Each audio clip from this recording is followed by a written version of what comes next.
Ya, sekali lagi shalom, saudara yang dikasih, paling dicintai oleh Tuhan. Tuhan mengasihi kita, berkenan kepada kita sama seperti Bapa melihat Yesus, itu sama. Kenapa? Karena Yesus itu kepala kita dan kita adalah tubuhnya. Satu, Yesus menerima semua dosa kita di kayu salib dan kita menerima semua kebenarannya. Sama-sama katakan, satu. Amin. Puji Tuhan. Ya, dari yang mendengar di YouTube, silakan like, subscribe, dan share. Dan semua menjadi bagian dari kami untuk memberitakan Injil kasih karunia, kabar baik kepada semua orang. Injil yang memerdekakan, ya, memberikan kekuatan yang menghibur saudara. Kabar baik.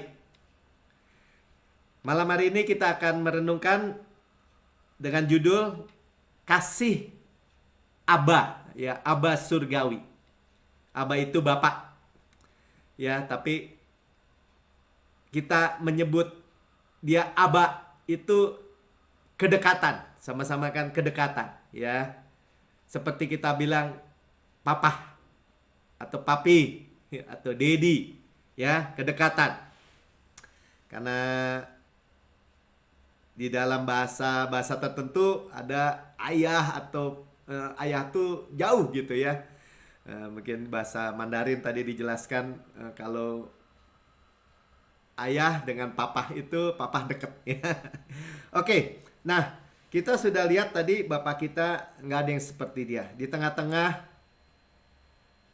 kondisi dunia yang sedang gelap, ya, kita sudah dengar bahwa ada terang, yaitu Yesus. Sama-sama katakan terang itu Yesus. Ya, di rumah kita ada terang, jangan takut. Ya, sekali. Jadi udah pernah terjadi peristiwa seperti itu ya. Kegelapan memenuhi Mesir, tetapi ada terang di Goshen. Ya, di rumah orang Israel. Nah, ketika kita ditanya seperti apa Bapak itu? Kita bisa melihat Yesus, ya. Jadi kalau kita lihat Yesus, kita lihat Bapa. Karakter Bapa, sifat Bapa, seperti apa Bapa, ya. Sama juga ketika Bapa melihat kita, sama seperti dia melihat Yesus. Sama bagaimana Bapa itu mengasihi Yesus, menerima Yesus di dalam seluruh kebenaran, seluruh kekudusannya. Demikian dia melihat kita. Karena apa? Tentu karena darah ya. Sama-sama katakan karena darah. Ya, sama-sama katakan lihat Yesus, lihat Bapa. Ya, dan kita mau lihat kasih Aba kita, Aba surgawi kita ini. Karena jangan takut ya. Kalau kita misalnya, saya selalu bilang kalau kita keturunan bapak kita, hati-hati loh, bapak kamu tuh dulu sakit jantung, kamu keturunan sakit jantung, gula darah, tekanan darah tinggi, alergi bahkan dan sebagainya. Iya, itu bapak jasmani kita, tapi kita sudah pindah ke bapak yaitu Yesus. Yesus bapak kita. Dia nggak ada sakit jantung, nggak ada gula darah, nggak ada tekanan darah tinggi, nggak ada sakit cancer, nggak ada sakit apapun juga yang diturunkan kepada kita. Hanya kebaikan,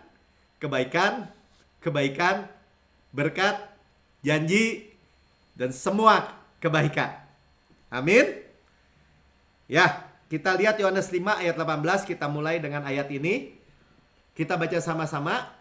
Iman timbul dari pendengaran, pendengaran akan firman Kristus. Yohanes 5 ayat 18, sebab itu orang-orang Yahudi lebih berusaha lagi untuk membunuhnya. Kenapa orang-orang Yahudi, orang-orang agamawi, ahli-ahli Taurat, orang Farisi mau membunuh Yesus? Karena satu, bukan saja karena ia meniadakan hari Sabat. Apa itu hari Sabat? God's rest. Hari perhentian Tuhan. Kita ini masuk hari perhentian Tuhan yang sejati. Di mana ada apa? Di dalam hari perhentian Tuhan, Tuhan melepaskan, menyembuhkan, memulihkan. Nah, bagi orang Yahudi nggak boleh buat apa-apa. Karena hukum Taurat ya, di bawah penghukuman. Yang satu itu. Kedua, tetapi juga karena ia mengatakan bahwa Allah adalah Bapaknya. Yahweh, ya, Allah Israel, Tuhan semesta alam itu Bapaknya. Ya, Bapaknya sendiri. Dengan demikian dia menyamakan dirinya dengan Allah. Apa Yesus berdusta? Tidak. Jadi kita lihat ya bahwa Yesus dan Bapa adalah satu. Amin. Ya, nah kita akan melihat sekarang Yesus. Ketika Yesus di bumi ini, pelayanannya 3,5 tahun. Selama di dunia, tidak pernah dia memberikan yang buruk. Saudara boleh cek, boleh baca Alkitab saudara. Injil misalnya Matius, Markus, Lukas, Yohanes. Nggak pernah Tuhan Yesus sekalipun bilang gini, kamu sehat ya? Sini. Saya kasih sakit. Supaya belajar sabar ya. Nggak pernah, sekali nggak pernah. Nah, saya mau kasih dia tuh celaka tuh. Supaya apa? Supaya dia belajar sabar misalnya. Nggak pernah. Yang saya baca, semua orang berbondong-bondong datang kepada Yesus. Yang sakit, yang kerasukan, yang apalah kusta dan segala macam penyakit, lumpuh, buta, tuli, bisu, semua disembuhkan. Nah, itu Tuhan kita. Ya. Nah, sekarang kita akan mau melihat dari Markus 5 ayat 25 sampai 33 itu cerita tentang perempuan yang 12 tahun pendarahan. Ya, kita mau lihat seperti apa nih Bapak kita, ya. Jadi 12 tahun pendarahan, kalau perempuan pendarahan menstruasi selama 12 tahun gak berhenti-berhenti mengalir itu ya mengerikan. Ya, tadi Wowong cerita 15 atau 2 minggu lebih di rumah sakit, itu mengerikan sekali. Ini 12 tahun. Ya, perdarahan ke dokter, ke orang tabib, pengobatan, tidak ada yang bisa menyembuhkan dia. Terus ngalir. Seperti apa kurusnya, seperti apa sakitnya, seperti apa penderitaannya. 12 tahun. Ya, tetapi bagaimana Tuhan menyembuhkan dia. Saya baca mulai Markus 5 ayat yang ke-25 dulu ya. 25-26. Adalah di situ seorang perempuan yang sudah 12 tahun lamanya menderita pendarahan. 26. Ia telah berulang-ulang diobati oleh berbagai tabib sehingga dihabiskannya semua yang ada padanya. Namun sama sekali tidak ada faedahnya. Malah semakin keadaannya makin memburuk. Ya, makin memburuk. Kurvanya turun. Ya, tidak pernah baik. Ya, dan bagaimana dia mendengar sekarang. Dia mendengar bahwa ada Yesus. Seperti saudara sekarang mendengar. Seperti apa Bapak saudara? Abah saudara? Seperti Yesus. Seperti apa Yesus itu yang menyembuhkan semua orang? Dia mendengar. Sama-sama katakan mendengar. Ya, 27 ia sudah mendengar berita-berita tentang Yesus. Tuh ya. Maka di tengah-tengah orang banyak itu ia mendekati Yesus dari belakang dan menjamah jubahnya. 28, sebab katanya asal kujamah saja jubahnya, aku akan sembuh. Ya, dia dengar dan dia memiliki iman. Ya, nanti kita lihat ya. Saudara garis bawahi dulu iman. Iman itu dia memperkatakan kepada dirinya sendiri perkataan kebenaran. Asal kujamah saja jubahnya, aku sembuh. Kenapa? Dia percaya, dia udah dengar bahwa Tuhan itu mengalir kuasa kesembuhan. Dia sudah dengar. Jadi dia melihat gini, memiliki iman, memiliki opini yang baik tentang Tuhan. Asal ku pegang pasti ngalir nih kesembuhannya lewat hidup kita. Nah, saudara, yang ada di dalam diri saudara dan saya, Yesus di dalam roh kita. Kalau kita bilang gini, mengalir kehidupan kepada jiwa kita, kepada tubuh kita, itu mengalir. Yang percaya katakan amin. 29, seketika itu juga berhentilah pendarahannya. Sama-sama katakan seketika. Immediately. Tuh lihat saudara ya. Dan ia merasa bahwa badannya sudah sembuh dari penyakitnya. Ya, dengar, percaya, terima. Ya, dia dengar berita-berita, dia percaya, dia terima, dia declare atau dia perkatakan firman Tuhan bagi dirinya sendiri. Ya, lihat ya, iman itu adalah mata uang surgawi. Tuhan itu tertarik. Tuhan itu bahkan, bayangin ya, Tuhan ini waktu peristiwa ini sedang berjalan ke rumah Yairus. Karena Yairus ini kepala rumah ibadat, orang penting. Ya, anaknya sakit hampir mati. Jadi dia lagi sedang berjalan ke rumah pemimpin rumah ibadat ini. Di tengah jalan, dijamah, dipegang oleh perempuan 12 tahun perdarahan ini. Dan itu memberhentikan dia, menstop dia. Ya, lihat ayat yang ke-34, saya langsung aja bilang. Maka katanya kepada perempuan itu, "Hai anakku, imanmu telah menyelamatkan engkau." Ya, bayangkan bapak abah kita itu berhenti ketika ada iman. Nah, sama-sama kan ketika ada iman. Imanmu menyelamatkan engkau. Ketika saudara ada iman, Pak, iman itu apa?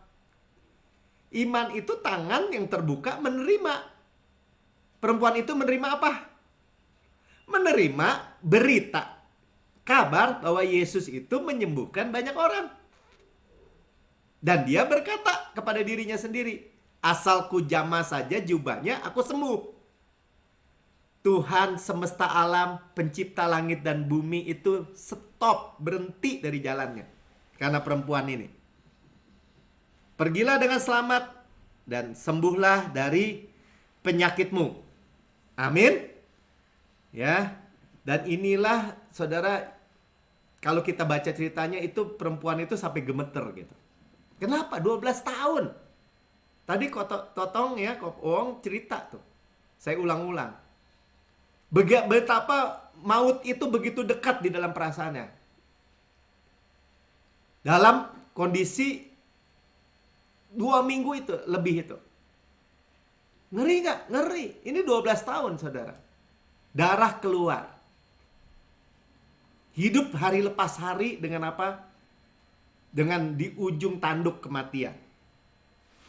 Yaitu yang membuat disebutnya berkat jenis fearing and trembling, ya, takut dan gentar. Saya cuma mau cerita, ya.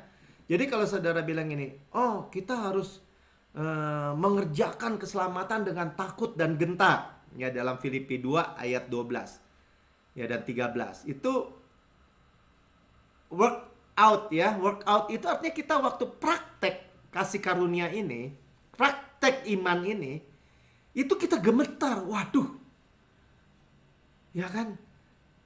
Saya itu begini menderita 12 tahun, tiba-tiba seketika sembuh, berhenti. Itu bikin orang gemeter itu. Kenapa? Karena kebaikannya. Ya. Karena Allah tuh yang mengerjakan. Kita kenapa work out, praktek iman ini? Karena ada yang work in, bekerja dalam kita. Saudara nggak perlu takut ketika saudara percaya Yesus. Tuhan itu, Roh Kudus itu bekerja dari dalam kita keluar. Ya, seperti intuisi, seperti naluri. Nggak perlu takut. Ya, Tuhan akan mengajarkan kita semua. Apa yang saya sampaikan itu sudah ada dalam diri saudara. Ya, makanya dikatakan Allah mengerjakan di dalam kita baik kemauan maupun pekerjaan menurut kerelaannya. Jadi kalau sudah diperhadapkan gini, iya, terima sih terima, kasihkannya sih kasihkannya, kerjakan keselamatan. Itu kerjakan itu bukan work for, bukan mengerjakan untuk, bukan. Dengan takut dan gentar. Takut dan gentar itu bukan kayak kita ketakutan sama Tuhan, bukan. Ketika kita menerima semua kebaikan Tuhan yang begitu luar biasa, itu gemetar saudara. Karena Allah mengerjakan dari kita. Ya, di dalam kita, work in kita. baik kemauan maupun pekerjaan menurut kerelaannya. Makanya selalu saya katakan bahwa di dalam Yesus kita ini hanya menerima ya yang baik dari Bapa. Ya, dan jangan takut gini. Saya percaya pertobatan itu adalah dari kebaikan Tuhan. Seperti Petrus kan? Ya, Petrus perahunya dipakai oleh Tuhan Yesus, pergi ke tengah. Ketika dia melihat bahwa jalannya hampir koyak dengan ikan, dengan perahunya hampir tenggelam dengan ikan yang begitu banyak, karena Tuhan perintahkan lemparkan jala-jalamu. Sayangnya dia lemparkan cuma satu jala, hampir koyak. Dia melihat mujizat itu, dia sujud di hadapan Tuhan. Jadi saudara tahu, bukannya firman atau bukannya cerita-cerita tentang neraka yang membuat saudara memiliki pertobatan sejati. Bukan. Tetapi karena kebaikan Tuhan. Kita lihat ya di dalam Roma 2 ayat 4. Maukah engkau menganggap sepi kekayaan kemurahannya? Ini kemurahan Tuhan, kebaikan Tuhan. Kesabarannya, kelapangan hatinya, ya, begitu lebar, panjang, tinggi, dalam, besarnya itu Tuhan. Tidakkah engkau tahu, sama-sama baca ya, bahwa maksud kemurahan Allah ialah menuntun engkau kepada pertobatan. Nah, maksud kemurahan Allah itu the goodness of God. Jadi ketika saya memberitakan kebaikan Tuhan kita, dia tidak menuntut kita, dia tidak mengejar dosa kita. Kok nggak dikejar? Kan ditanggung, diterima di dalam tubuh Yesus, dan diberikan kita kebenaran hadiah. Itu kebaikan kemurahan Tuhan 100%. Itu yang membuat kita ini gini, ya Tuhan, saya nggak layak, saya nggak sanggup. Mestinya saya, misalnya kayak tadi Kototong ya, waduh, yang sama-sama tidur sama saya, COVID juga mati, saya hidup. Wow Tuhan, saya hanya sujud kepadamu, menyembahmu. Bahasa Inggrisnya ada nggak ya? Tuh ya, baca bagian yang kuningnya. The goodness of God leads you to repentance. Jadi bukannya penghukuman, bukannya ancaman, bukannya gebukan, pukulan. Tapi kalau orang diancam gitu Pak, biasanya bertobat. Nggak sejati saudara. Kalau maling ketangkep, digebukin, emang tobat. Ampun, ampun. Nyaling lagi nggak? Enggak. Tobat. Tobat nggak? Tobat. Dimasukin 3 bulan ke penjara, keluar dari maling ayam jadi maling kambing, saudara. Biasanya. Ya, tetapi kalau kebaikan Tuhan, tadi ya, the goodness of God, firman Tuhan tuh yang bilang, lead you, membimbing engkau kepada repentance. Saya hanya mengabarkan kabar baik. Nggak mau? Ya mau bilang apa lagi? Ya, tetapi siapa yang mau, siapa yang datang, Tuhan nggak kejar dosanya. Nanti kita akan lihat benar-benar. Ya, karena Tuhan sudah bayar lewat Tuhan Yesus. Amin. Ya, jadi kebaikannya. Ya bukti ya bahwa ini perempuan ini tentu dengan takut dan gentar ya menerima kemuliaan atau mujizat yang terjadi. Yeremia 33 ayat 9. Saudara, ini ayat-ayat yang luar biasa, saudara bisa catat ya, bagian B aja ya. Mereka akan terkejut tuh ya. Fear and trembling nih bahasa Inggrisnya. Terkejut dan gemetar karena segala the goodness, kebajikan nih, the goodness, kebajikan dan segala kesejahteraan tuh. Kesejahteraan itu ya prosperity, bahkan kemakmuran yang kulakukan kepadanya. Kenapa saudara? Karena begitu begitu luar biasa sampai kita gemeter-gemeter. Itulah kasih yang sempurna dari Tuhan. Itulah kasih Bapa kita. Ya, dan Dia berikan kepada kita luar biasa. Ya, saudara dengar. Inilah yang membuat kita tidak takut, saudara. Pertama, kita nggak tahu bahwa Tuhan itu menyertai kita, tidak pernah meninggalkan kita. never leave us nor forsake us, tidak akan pernah mungkin meninggalkan melupakan kita. Kita udah tahu. Dia itu Immanuel. Dia itu di dalam kita. Kita di dalam dia. Kita itu satu. Sama-sama katakan satu. Jadi kalau dunia ini menakutkan, kita udah tahu ya. Keadaan dunia ini menakutkan. Ada wabah, ada bencana, ada perang, ada krisis ekonomi, politik, sosial, dan segala macam. Gelap. Ya, tetapi kita tidak takut. Kenapa? Karena kita memiliki kasih Bapa tadi. Bapa mengasihi kita. Bapa menerima kita apa adanya. Sama-sama katakan apa adanya.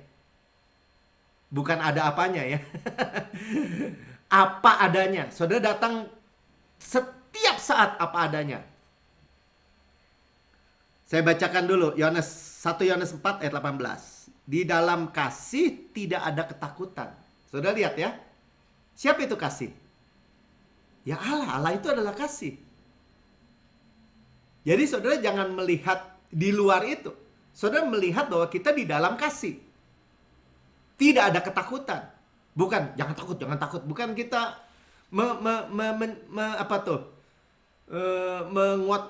memaksa-maksa diri gitu. Bukan. Kita bilang aja, saya di dalam kasih. Kasih Bapa saya. Nih lihat ya. Kasih yang sempurna. Kalau saudara dengar kasih yang sempurna, bukan kasih kita, tetapi kasih dia kepada kita. Sama-sama kata kasih Tuhan kepada saya. Itu kasih yang sempurna. Kasih kita tidak sempurna. Kasih kita bisa habis. Gue udah sabar ya. Ini gue udah habis nih kesabarannya. Nah bisa begitu. Ya kecuali kita disuplai terus dengan kasih Tuhan. Gak habis-habis. Ya. Sebab ketakutan mengandung hukuman. Saudara lihat ya. Ketakutan itu mengandung hukuman.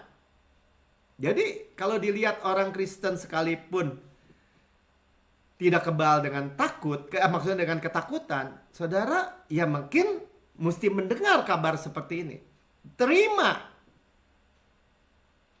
Ya ketakutan itu mengandung hukuman. Sehingga kita bisa mengerti sekarang. Kenapa banyak orang-orang sekalipun orang percaya mengalami hal-hal yang buruk.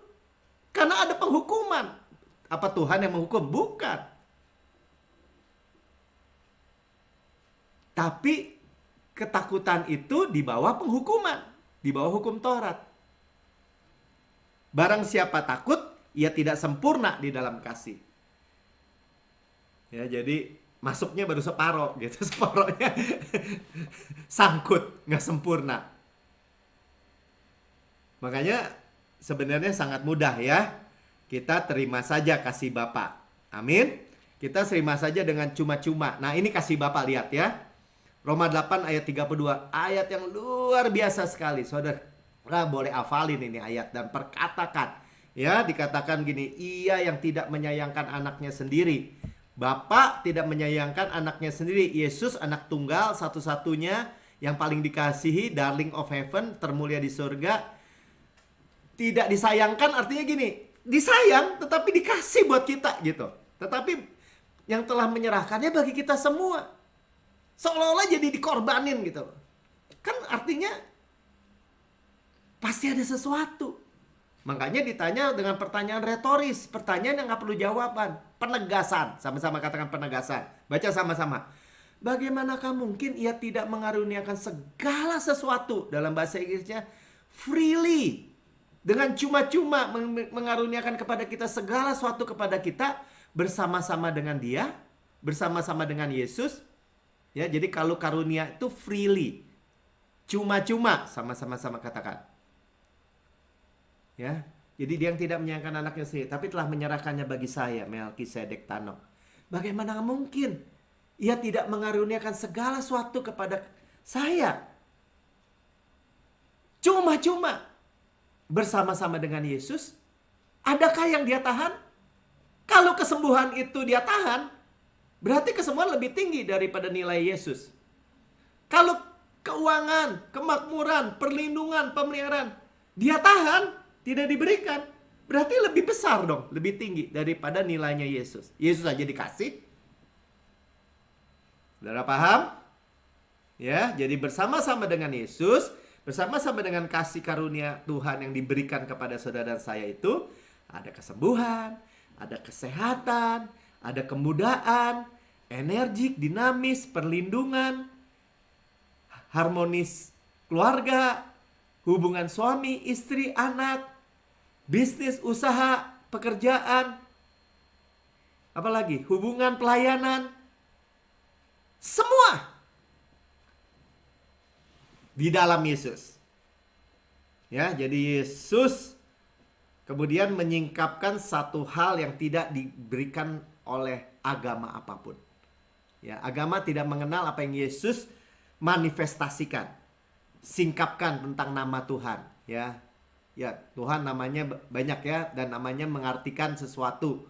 Yehova Jireh, Yehova Rafa, Allah yang menyediakan, Allah yang menyembuhkan, Yehova Nisi, paji-paji kemenangan dan semua macam ya. Tetapi tidak ada satu agama pun yang menyatakan bahwa Tuhan semesta alam itu adalah Bapa. Ya, bahkan bukan hanya Bapa, tadi kita dengar Aba, dekat sekali dengan kita. Kalau udah Bapa itu udah deket. Ya. Jadi itulah yang Tuhan Yesus nyatakan. Dia Bapa yang baik. Kita lihat Yohanes 1 ayat 18. Saudara, ini tentang kasih Bapa kita. Ya. Saudara, nggak ada orang tua, ya Bapak saya punya anak nih Mika nih. Saya nggak pernah, waktu dia kecil misalnya dihitungin rambutnya, dinomorin, nggak pernah. Tapi kasih Bapak kita, penerimaan Bapak kita sampai segitunya. Rambut di kepalamu pun dihitung, dinomorin. Itulah kasih Bapak buat saudara dan saya. Saudara dan saya hanya bisa bilang gini, amin Tuhan, saya terima. Bukan karena kita layak, bukan, kita nggak layak. Karena Yesus yang layak. 18. Tidak ada seorang pun yang pernah melihat Allah. Ya. Tadi kita nyanyi ya. Tiada seperti Kau. Ya, tetapi anak tunggal Allah, Yesus yang ada di pangkuan Bapa turun ke bumi, dialah yang menyatakannya. Sama-sama katakan, dialah yang menyatakannya. Kita lihat Yesus, kita lihat itulah Bapa kita, karakter Bapa kita. Satu ya. Muridnya nggak percaya, nggak ngerti. Filipus tanya, Yohanes 14 ayat 9. Kata Yesus kepada 8 dulu ya. Ayat 8. Kata Filipus kepadanya, Tuhan, pada Yesus ya, tunjukkanlah Bapa itu kepada kami. Itu sudah cukup bagi kami. Ya, Filipus mendapat pewahyuan gini, kalau saya lihat Bapa, udah cukup nih buat saya. Orang dia Bapa saya anaknya. Bayangin gini. Tuhan yang menciptakan langit dan bumi, Allah yang kekal, ya, menciptakan bumi dari ujung ke ujung, langit di atas langit, bumi dengan segala isinya, dan semuanya, itu bilang gini, saya Bapak kamu. Saudara bayangin, ya saya dulu waktu masih kerja, masih punya showroom motor. Ya, kalau ada betul preman saya bilang gitu, ini showroom punya bapak saya loh. Dan gak ada yang berani. Ya, akhirnya mengintimidasi saya. Gak ada. Benar, saya cuma bilang gitu. Kata Yesus kepadanya, telah sekian lama aku bersama-sama dengan kamu Filipus, namun engkau tidak mengenal aku. Tuhan Yesus mau bilang apa? Bapak tuh, kamu lihat saya tuh lihat Bapak. Barang siapa telah melihat aku, ia telah melihat Bapa. Tuh ya, bagaimana engkau berkata tunjukkanlah Bapa itu kepada kami.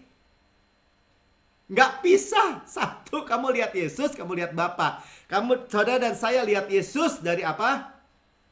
Dari firman Kristus. Saudara dengar ini tuh, saudara lihat Bapa. Saudara baca firman Tuhan, Alkitab saudara lihat Bapa. Lihat Yesus. Ya, Bapa itu penyembuh, pelepas, penyedia, ya.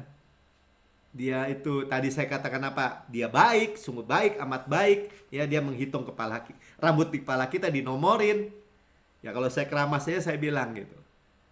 Ya, rambut kepala saya dinomorin sama Tuhan nih. Nggak ada yang jatuh satu ke tanah. Kalau Tuhan nggak menghendaki. Ya, belakang-belakangan saya lihat bertahun-tahun terakhir ini saya nggak pernah lihat rambut saya copot dari kepala saya. Haleluya ya. Jadi, dan Bapak itu suka. Jadi Tuhan tuh menyatakan, Bapak tuh suka kalau kita minta. Ya, saya ingat gitu. Dulu anak saya sekolah di waktu TK atau apa tuh ya. Dia suatu ketika telepon teriak gitu, ada masalah besar dia. Saya di jalan, saya ngebut ke sekolahnya dan ngeberesin masalah dia. Ya, masalah memalukan buat dia. Tapi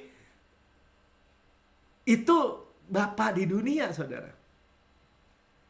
Coba lihat Lukas 12 ayat 32 ya. Lihat. Nih hati Bapa kita. Baca sama-sama. Janganlah takut, hai kamu kawanan kecil.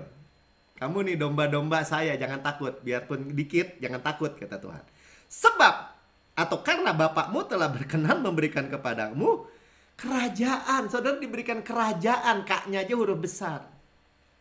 Kingdom of heaven. Kerajaan surga. Ada wilayahnya, ada otoritasnya. Itu yang diberikan kepada saudara dan saya, nggak lebih nggak kurang. Makanya Tuhan bilang minta.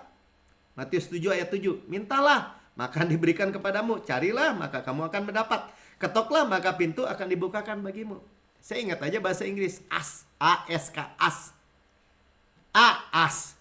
S. Seek. Cari, dapat. K. Kenok. Ketuk. Dibukakan. Karena setiap orang meminta, menerima. Setiap orang mencari, mendapat. Setiap orang mengetok, baginya pintu dibukakan. Itu Bapa kita. Ya. Kayak kalau diterusin, minta batu, minta roti nggak mau dikasih batu. Ya. Minta ikan nggak mungkin dikasih ular. Minta telur nggak mungkin dikasih kalajengking. Ayat 11. Jadi, jika kamu yang jahat tahu memberikan pemberian yang baik kepada anak-anakmu, perhatikan ya. Kalau saudara lihat Bapa di dunia ini mungkin ada yang nggak sempurna, ya banyak, ya saya termasuk lah. Atau banyak kekurangan, ya banyak gini gitu. Ya, tetapi Bapa di sorga dibilang ini, ya Bapamu yang di sorga, apalagi Bapamu yang di sorga. Jadi kalaupun yang jahat aja tahu memberikan pemberian yang baik, gitu. Apalagi Bapamu yang di sorga. Bukan hanya baik, dia sama-sama katakan dengan saya, dia memberikan yang terbaik, sama-sama kata terbaik buat anak-anaknya. Ia akan memberikan yang baik kepada mereka yang meminta kepadanya.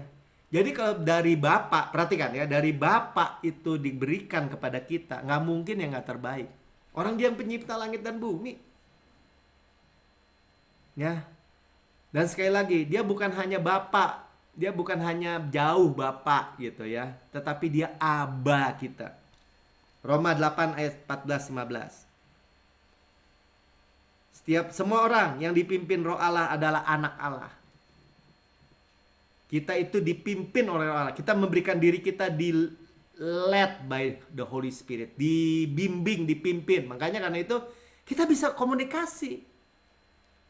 Roh Kudus gimana? Apa? Dibimbing, dituntun. Ya. Dia lead us, dia membimbing kita. Kita dipimpin, ya, led by the Holy Spirit. Sebab kamu tidak menerima roh perbudakan yang membuat kamu menjadi takut lagi. Roh perbudakan itu apa? Di bawah hukum, di bawah penghukuman. Ya, sama dengan budak, bukan anak maksudnya gitu. Masih selevel budak. Kita tuh anak, sama-sama kan anak, memiliki spirit sonship, keputraan, keanakan yang bisa mewarisi. Itu kita. Karena diberikan Roh Kudus, ya.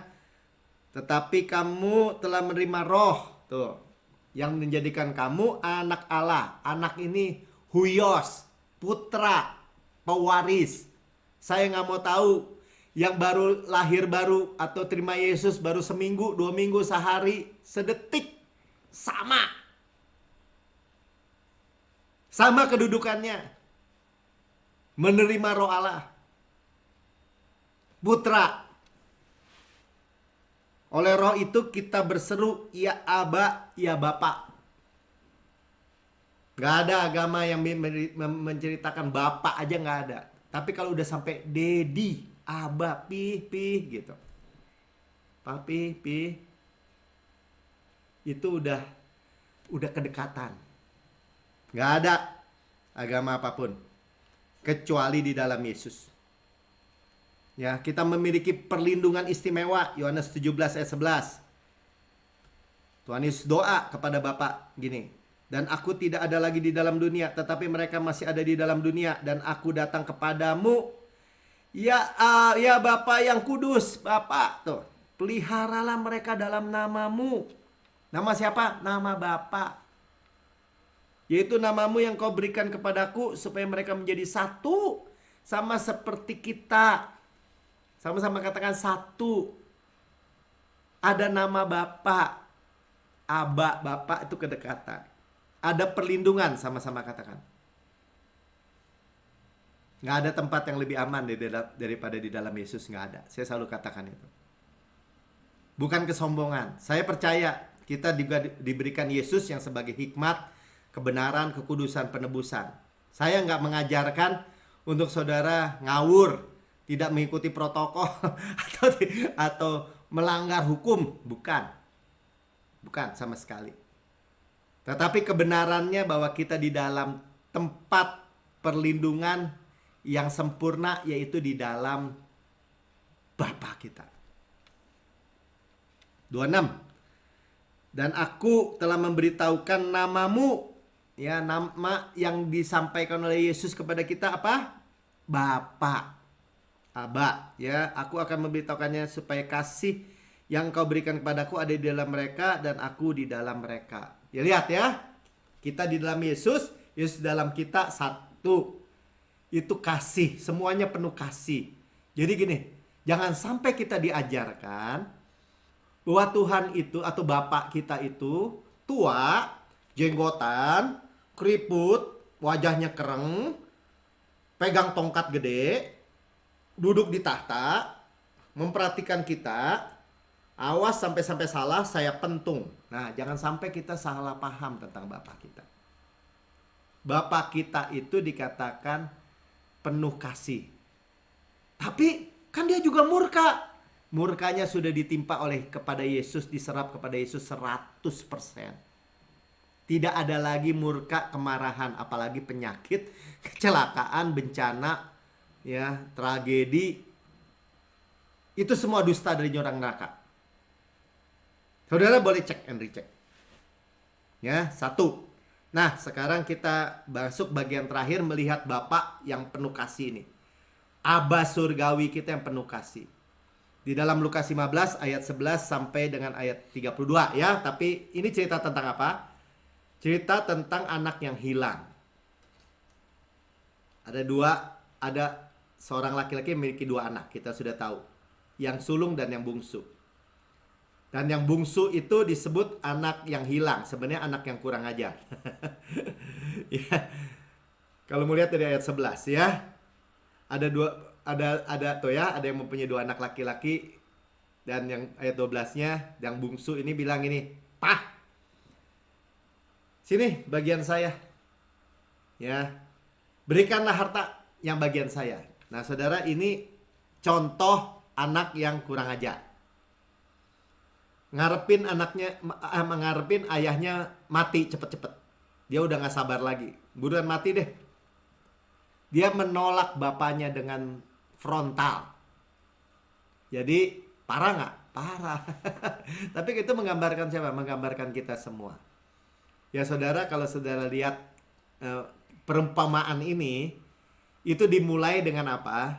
Kalau saudara baca Lukas 15 ayat 1 dan 2-nya, itu dimulai dengan orang-orang Farisi, pemungut cukai itu ya, dan orang berdosa biasa datang kepada Yesus untuk mendengarkan dia ya. Jadi ada orang berdosa dan pemungut cukai. Kalau pemungut cukai di orang Israel pada zaman Yesus itu orang yang paling berdosa kalau laki-laki. Kalau orang-orang berdosa, perempuan, pelacur. Ini duduk makan, kalau bahasa Inggrisnya katakan yang biasa datang duduk makan mendengarkan Yesus. Ayat 2-nya bilang, maka bersungut-sungutlah orang Farisi dan ahli-ahli Taurat. Orang-orang agamawi yang merasa dirinya itu benar menurut ukuran mereka. Padahal menurut ukuran hukum Taurat yang mereka percaya juga mereka kurang pasti. Ya, mereka menyindir Yesus, ia menerima orang-orang berdosa tuh ya, makan bersama-sama dengan mereka. Makan artinya duduk makan. Itu tidak bisa diterima. Nah, disinilah kita bisa melihat kategorinya ini adalah orang berdosa dan pemungut cukai. Ini anak yang kurang ajar nih sebenarnya nih ya. Terus dia foya-foya, ada krisis global, dia bangkrut, dia jatuh miskin, melarat, ya, kerja di kandang babi, ya, kandang babi. Ngomong-ngomong, babi itu kalau bagi orang Yahudi itu super najis ya, lebih rendah dari pengemis. Dia mau makan ampas makanan babi aja, ya, ampasnya lo ya, tidak boleh, tidak yang beri makan. Dia itu kelaparan, sengsara, miskin, gembel, kelaparan. Dan di tengah-tengah itu dia ingat bapak. Dia ingat rumah bapaknya. Sedangkan di rumah bapaknya, orang yang kerja di rumah bapaknya, pelayan-pelayan di rumah bapaknya, yang kerja itu tidak pernah kelaparan. Ya, nah kita mau lihat ayat 17, langsung lompat aja supaya nggak kehabisan waktu.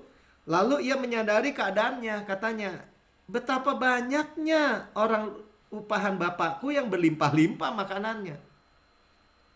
Dia merenung kelaparan, dia ingat, aduh, dulu di rumah papi ya, para pembantu, staf, karyawan semua nggak ada yang lapar loh, nggak ada yang nggak makan, semuanya makan. Dia pikir gitu ya, berlimpah-limpah bahkan. Dan aku di sini mati kelaparan. Lama-lama mati, dia bilang gitu. 18, aku akan bangkit dan pergi kepada bapakku. Nah, ini dia langkah kepada bapaknya. Motivasinya bukan pertobatan sebenarnya, saudara. Motivasinya perut, lapar. Enggak masalah.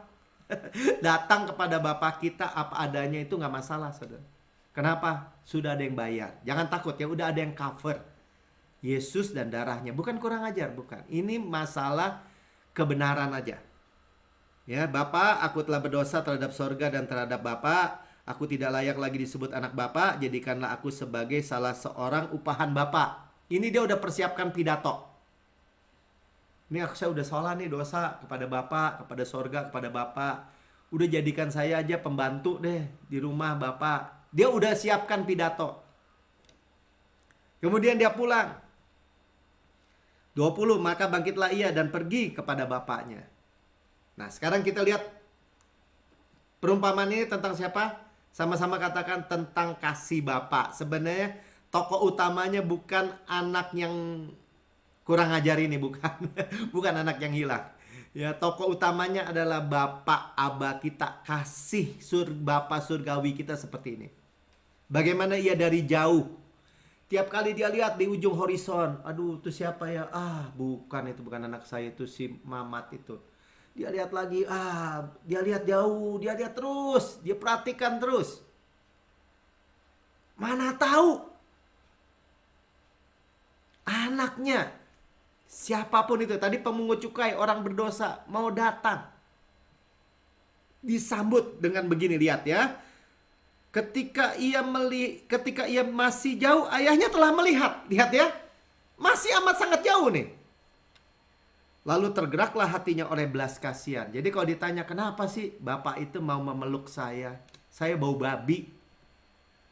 Bau gak mandi. Kelaparan, kurus, gembel. Mau-maunya dipeluk. Maksudnya maunya di gini ya. Ayahnya itu berlari. Pertama sama-sama katakan berlari. Bagi orang Yahudi angkat bajunya seperti speed duster itu kali ya. Orang-orang Timur Tengah ya. Dia tarik itu kelihatan kakinya tuh udah nggak boleh sebenarnya. Udah mempermalukan dirinya. Lari, sprint. Ya, sprint, lari ini. Saudara ya. Dan dikatakan mendapatkan dia lalu merangkul, memeluk dan menciumi sebenarnya. Mencium dia bukan sekali, menciumi terus. Ya, jadi inilah kasih yang disebut kasih Bapa yang lavish ya, yang mewah, yang berlimpah-limpah, yang royal. Jadi kalau saudara melihat dari perumpamaan ini, apa yang Tuhan Yesus mau sampaikan, bapak saudara itu seperti apa? Baik, sungguh baik, amat sangat-sangat baik. Ya, dia cium anaknya yang bukan anak kecil ya, anak udah gede nih. Ya, itu di depan umum. Ya, itu enggak secara dari custom itu ya, kebudayaan Yahudi itu nggak cocok sama sekali. Dan melimpahi dia dengan apa? Sekarang anaknya udah siapin pidato kan? Dia mau bilang ini, Bapak saya berdosa terhadap Bapak, terhadap surga, jadikan saya hamba ya. Tapi 21 bilang ini, kata anak itu kepadanya, Bapak aku telah berdosa terhadap surga, terhadap Bapak, aku tidak lagi layak lagi disebut anak Bapak. Dia mau bilang gini kan? Jadikan saya seorang hamba dari Bapak aja. Bapaknya udah potong. Perhatikan saudara ya. Saudara dan saya ketika pulang kembali kepada Bapa, pencipta langit dan bumi dan segala isinya, dia tuh memeluk, merangkul, memeluk, mencium kita, itu dia sambut dengan sukacita. Dan ketika dia bilang, Tuhan, Bapak, saya nggak layak loh. Jadikan saya nggak sampai begitu, Bapak udah bilang gini. Tetapi ayahnya itu potong waktunya ya, kata-katanya. Tetapi ayah itu berkata kepada hamba-hambanya, lekas, cepat, bawa kemari jubah yang terbaik. Lihat kasih Bapak, jubah yang terbaik. Dikembalikan bajunya yang buruk, diganti baju kerajaan ya, jubah terbaik, bukan yang buruk ya. Pakaikan itu kepadanya. Ya, bukan dia pakai sendiri lagi, dipakaikan. Jadi kalau saudara bilang ini, tapi kan saya najis, saya banyak dosa, saya banyak salah. Saudara diberikan, dikaruniakan jubah kebenaran. Sama-sama katakan jubah kebenaran. Bukan kebenaran saudara, kebenaran Yesus. Dan kenakanlah cincin kepada jarinya. Masukin cincin. Bicara apa? Bicara otoritas. Ya, bicara otoritas dikembalikan. Ya, jangan takut hai kawanan kecil. Bapak kita itu mewarisi kita kerajaan. Dan sepatu pada kakinya. Sepatu itu artinya apa? Saudara boleh masuk ke rumah. Ya, kalau ingat Musa, ingat Yosua yang tahu ceritanya, ketika datang ketemu Tuhan harus sandalkan kasut. Tapi saudara dan saya di dalam Yesus dipakaikan sepatu kasut dari Tuhan. Begitu tingginya saudara dikembalikan. Diadakan pesta, nggak cukup di situ. Ambillah anak lembu tambun itu, sembilah dia, marilah kita makan dan bersukacita. Yang bersukacita siapa? Dulu kita pikir, wah malaikat bersukacita, Tuhan mah manyun aja. Enggak. Yang bersukacita itu Tuhan. Karena sebentar kemudian kakaknya yang sulung yang menggambarkan tadi ahli Taurat dan orang-orang Farisi, orang-orang agamawi, protes. Dia itu dengar nyanyian dan dia dengar tarian bapaknya. Ya, kalau menari kedengaran tuh luar biasa ya. Ya, itu 24 dulu saya baca ya. Sebab anakku ini telah mati dan menjadi hidup kembali. Ia telah hilang dan didapat kembali. Jadi maka mulailah mereka bersukaria. Jadi kalau mau tanya, mau bikin saudara Tuhan bersukaria gimana? Orang-orang yang terhilang kembali ke rumah Bapa. Amin. Ya, jadi saudara lihat ya, kakak sulung gak terima, itu gambaran siapa tadi kan? Dua kelompok. Orang pemungut cukai, orang berdosa, makan nama Yesus. Orang Farisi protes. Nah, orang Farisi itu digambarkan seperti apa? Kakak yang sulung. Lukas 15 ayat 28. Maka marahlah anak sulung itu, dan ia tidak mau masuk kalau ayahnya keluar berbicara dengan dia. Ya, bicara apa? Kenapa kamu marah? Iri. Ya, saya cuma mau bilang iri. Ya, kenapa? Karena di bawah hukum Taurat, di bawah agama, ya, anak seperti ini harusnya dirajam sampai mati. Saya mau kasih lihat aja ya dari Ulangan 21 ayat 18 sampai 21, saya bacakan aja buat saudara. Sebenarnya nih kita ini pantasnya dihukum mati, itu benar. Orang pemungut cukai, orang berdosa, boro-boro duduk makan sama Yesus. Mati itu mestinya neraka. Tetapi begitu besar kasih Allah, dia berikan pembayaran buat orang-orang berdosa, saudara dan saya. Ulangan 21 ayat 18, apabila seorang mempunyai anak laki-laki degil, membangkang, tidak mau mendengarkan perkataan ayahnya dan ibunya, dan walaupun mereka menghajar dia tidak juga mendengarkannya, maka haruslah ayahnya dan ibunya memegang dia, membawa dia keluar kepada tua-tua kota di pintu gerbang tempat kediamannya. 20, dan harus berkata kepada para tua-tua kota, anak kami ini degil dan membangkang, ia tidak mau mendengarkan perkataan kami, ia menjadi seorang pelahap, peminum, persis sama, lebih parah bahkan anak yang bungsu tadi. 21, maka haruslah semua orang sekotanya melempari anak itu dengan batu sehingga ia mati. Demikian harusnya kau hapuskan yang jahat di tengah-tengahmu, dan seluruh orang Israel akan mendengar dan menjadi takut. Saudara, harusnya mati. Ya, tetapi kita lihat, ya, inilah tetap kita lihat bagaimana Bapak itu bukan hanya mengasihi saudara dan saya, orang berdosa, bahkan non-Jews, Yahudi aja enggak, tapi juga Yahudi termasuk, dimasukin satu kategori namanya church, gereja. Lukas 15 ayat 31, saya mau bacakan aja, kata ayahnya kepadanya, anakku, sebenarnya Tuhan juga tetap berkata ramah kepada semua. Engkau selalu bersama-sama dengan aku, dan segala kepunyaanku adalah kepunyaanmu.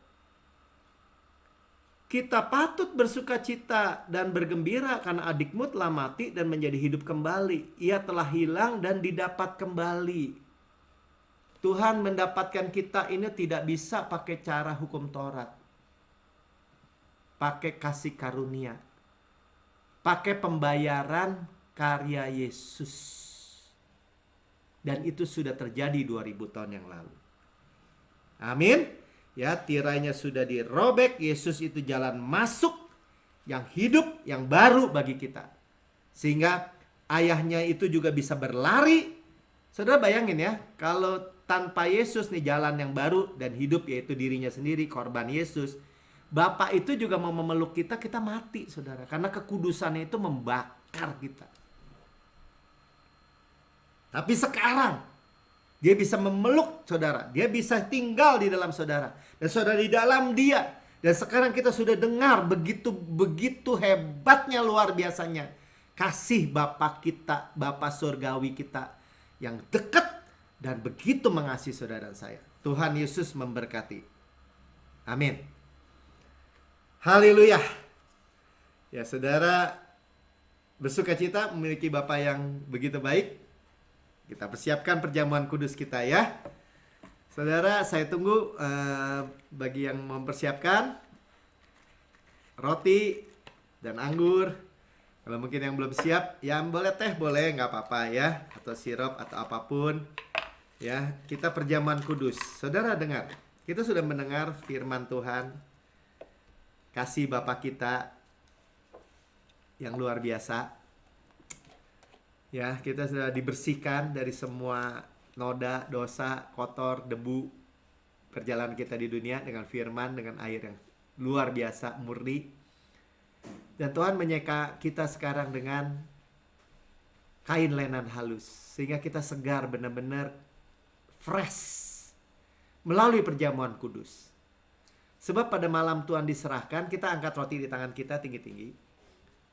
Ya, dia mengambil roti dan memecah-mecahkan. Dan berkata, inilah tubuhku diserahkan bagi kamu.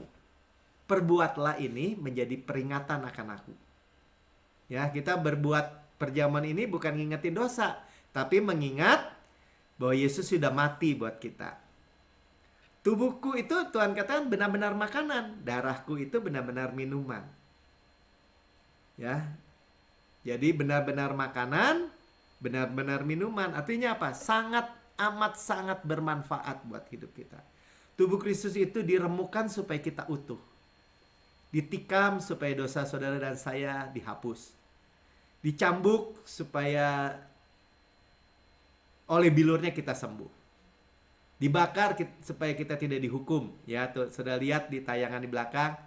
Dibakar 3 jam, murka Tuhan itu menimpa semua dosa-dosa yang ditimpakan ke dalam tubuh Yesus. Sampai murkanya habis. Kita ini hanya terima kebaikan, kemurahan Bapa aja. Dan kita dapat berkata sebagaimana Yesus di surga, demikian kita di bumi sekarang ini.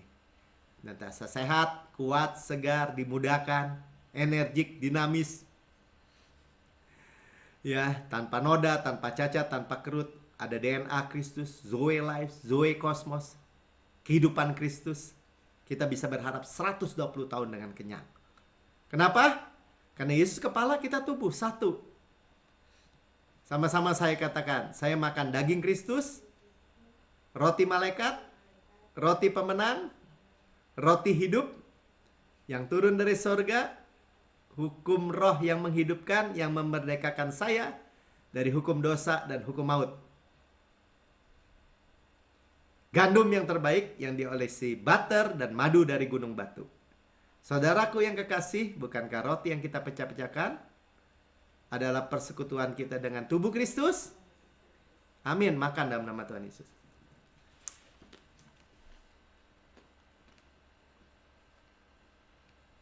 Terima kesembuhan saudara. Terima kesehatan saudara. Terima bilurnya telah menyembuhkan kita. Sempurna. Dan sudah makan, Tuhan katakan ini cawan perjanjian baru. Saudara, ciptaan baru.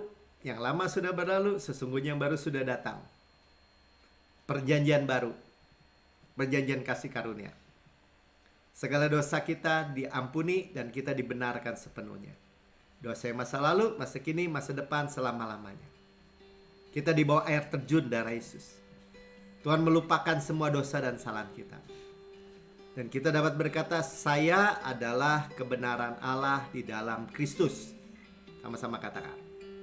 Saya mewarisi Kanaan. Saya mewarisi dunia ini. Kesehatan, kemakmuran di dalamnya. Saya mewarisi berkat Abraham. Saya mewarisi Shalom Kristus. Damai di pikiran, kesehatan, kemakmuran Yesus. Saya mewarisi berkat-berkat rohani di dalam kerajaan surga. Golden oil dari golden pipe. Semua berkat yang dibayar oleh darah Yesus. Saudaraku yang kekasih, bukankah cawan yang atasnya kita mengucap syukur adalah persekutuan kita dengan darah Kristus? Amin. Minum dalam nama Tuhan Yesus.